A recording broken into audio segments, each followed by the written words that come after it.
Garage Fournier, concessionnaire Kia à Mions, vous présente votre émission Bienvenue au club.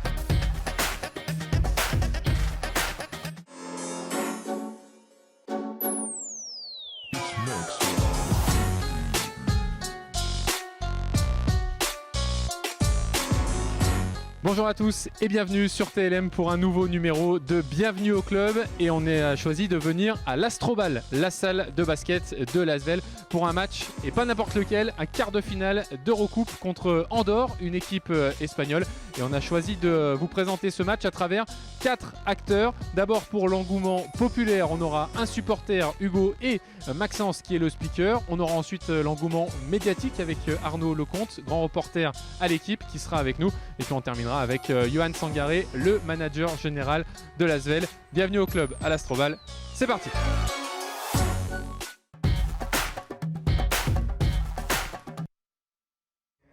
Et on commence donc avec un représentant des Green Guns, c'est le groupe de supporters de l'Asvel. On est avec Hugo. Hugo, on est à 1h15 à peu près du coup d'envoi.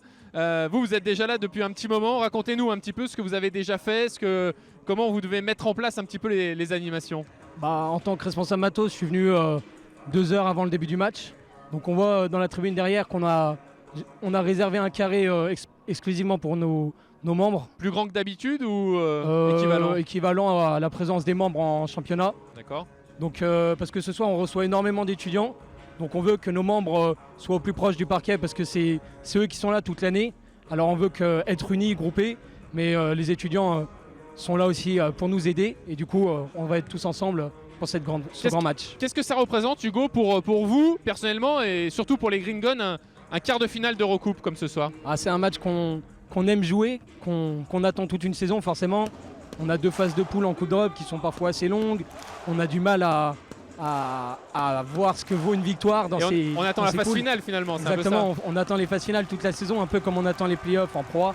Donc forcément ce soir c'est un match très important, surtout qu'on est dans le même système que les playoffs. On est en premier qui gagne 2 matchs, donc on peut éventuellement avoir un troisième match qui sera encore plus important que ce soir. Alors Hugo, est-ce que c'est plus facile ce genre de match pour chauffer l'Astrobal, j'allais dire? Est-ce que là vous avez plus la possibilité d'entraîner un peu toute la salle avec vous?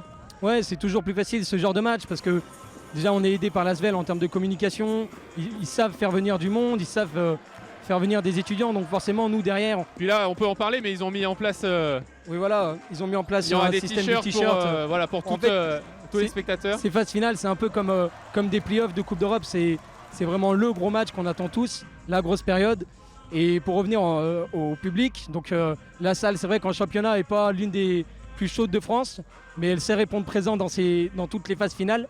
Qu'est-ce qui manque justement? Parce que vous le disiez, l'Astrobal, c'est pas forcément la salle la plus chaude de France évidemment, mais qu'est-ce qui manque? Pourquoi finalement pour vous? Pour avoir fait beaucoup de déplacements, si on se compare aux autres salles en France et même un peu en Europe, on remarque que c'est beaucoup de familles qui se déplacent.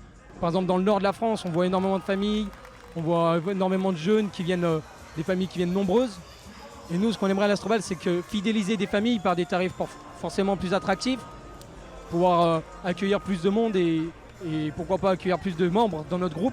C'est une occasion pour nous, les phases finales, d'accueillir plus de monde. Bon, en tout cas, vous serez chargé de mettre un maximum d'ambiance dans cet Astrobal.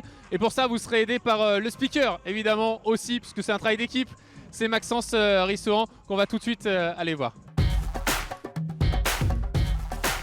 Voilà, on reste dans le public et l'ambiance avec, on le disait, le speaker de l'Astrobal, Maxence Rissohan. Bonjour Maxence. Bonsoir à tous, bonsoir Gaël. Et alors Maxence, est-ce que pour vous aussi finalement, c'est un match particulier, un quart de finale de Coupe d'Europe? Est-ce que vous travaillez votre animation, votre présentation un petit peu plus que d'habitude?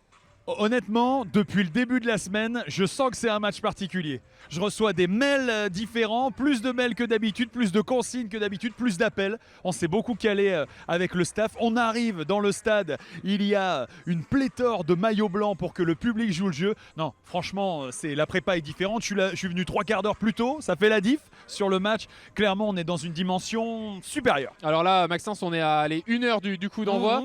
Qu'est-ce que ça signifie pour vous? Qu'est-ce que vous devez faire? Quelles sont un peu les coulisses là, d'un match pour vous? Dans le factuel, on vérifie du coup les line-ups, c'est-à-dire les effectifs et les joueurs de chaque squad, des deux équipes. On vérifie également si le trio arbitral a bien été maintenu. On vérifie s'il n'y a pas d'absence, pas de blessés. On vérifie un peu les consignes, surtout vis-à-vis des partenaires et des annonces sonores, que ce soit de la ligue ou des sponsors à mettre en avant. Et puis après, on envoie le show. Qu'est-ce qu'on fait temps mort 1? Qu'est-ce qu'on fait temps mort 2? Qu'est-ce qu'on fait entre le premier et le deuxième quart-temps?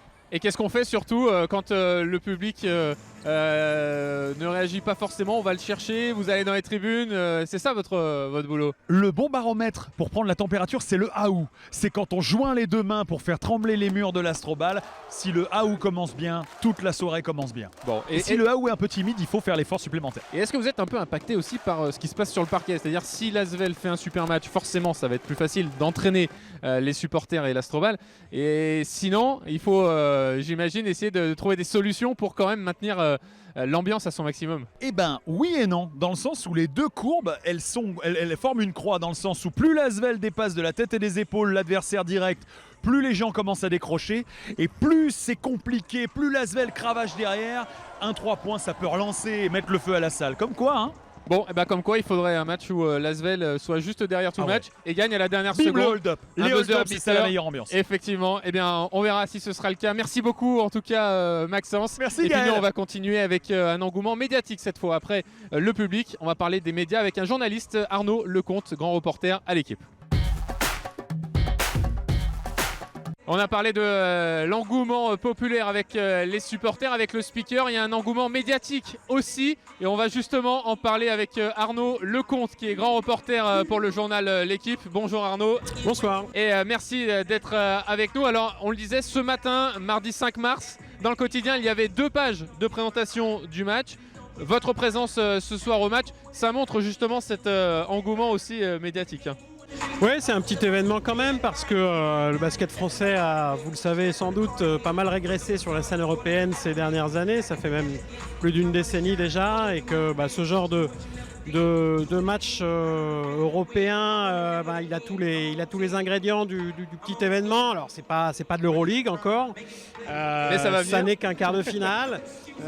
Contre une équipe Andorre qui n'est pas un grand nom, c'est vrai, du basket européen. Néanmoins, c'est une belle récompense pour cette équipe de l'Asvel qui a fait jusqu'ici, on espère que ça va continuer, une très belle saison européenne. Donc se retrouver en quart de finale, c'est pas une fin en soi, on le sait, mais c'est déjà pas mal et ça vaut effectivement d'être bien mis en valeur dans les journaux nationaux. Est-ce que Arnaud, c'est aussi l'idée de suivre les prémices un peu de la montée en puissance de l'Asvel? On voit que ça va mieux cette saison, on sait que la saison prochaine il y aura l'Euroleague. Est-ce que c'est pour suivre aussi le début de l'aventure finalement? Je vais pas vous mentir, l'Asvel intéresse pas mal à l'échelle nationale, chez nous particulièrement, parce que l'Asvel c'est évidemment une histoire, un grand nom du basket français, même européen.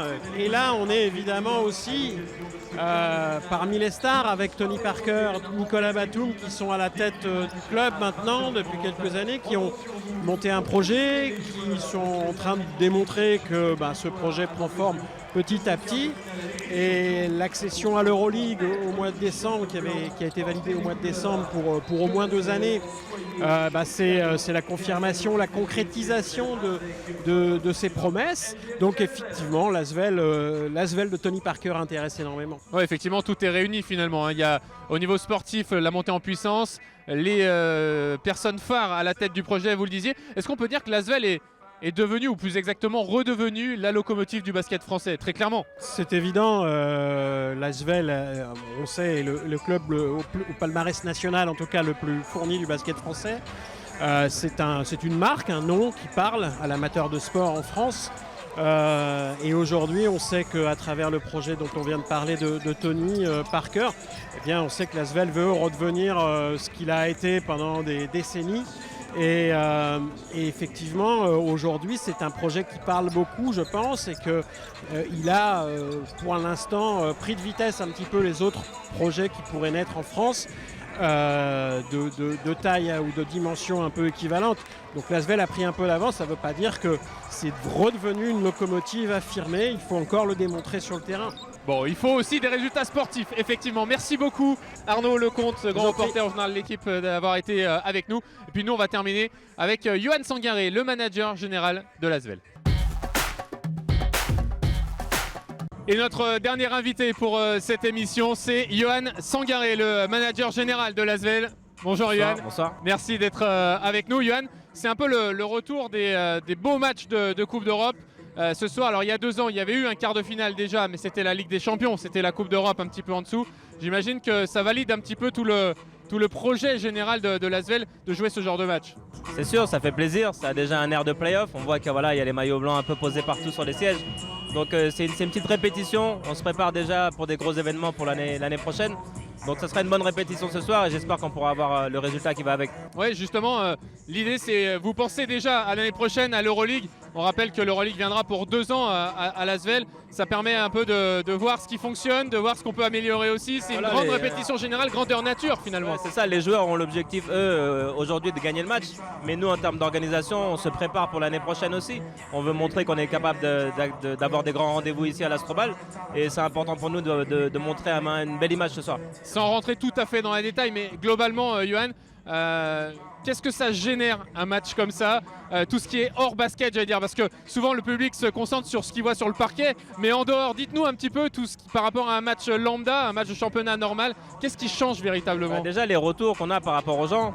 Aujourd'hui j'ai reçu peut-être 150 textos pour des gens qui me demandaient des places, mais on n'en avait plus de disponibles. Moi je vous ai envoyé un texto, mais c'est pour savoir si on pouvait bien faire l'interview, ça n'a rien à voir avec des places. Mais clairement on voit qu'il y a de l'engouement partout, que ce soit quand on emmène nos enfants à l'école, quand on voit que par exemple Jean-Michel Aulas sera là ce soir, il y a aussi des personnalités de la ville lyonnaise qui vont venir. Tous les maires, je crois, de la métropole du Grand Lyon seront présents, hein, c'est ça? Exactement, donc c'est vraiment une belle image de solidarité et de montrer que voilà, un peu tout le monde est derrière l'équipe et qu'on pousse le club vers le haut. Donc c'est une très belle image du sport et c'est ce qu'il faut arriver à montrer aussi l'année prochaine. Parce que Johan, évidemment, on peut avoir le meilleur projet du monde, il faut que ce soit aussi validé en termes sportifs. Il faut ce genre de match, même si là ce sont les prémices.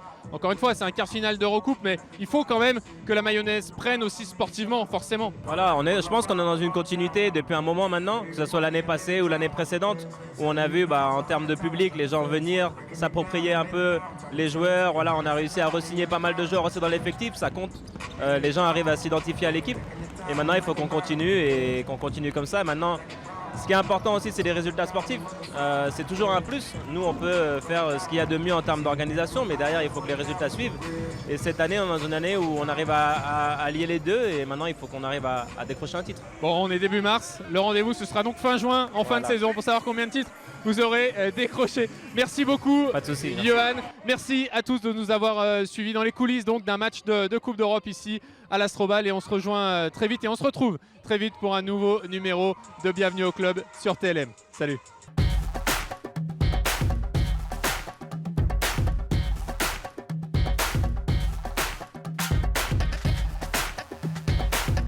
Le Garage Fournier, concessionnaire Kia à Amiens, vous a présenté votre émission Bienvenue au Club.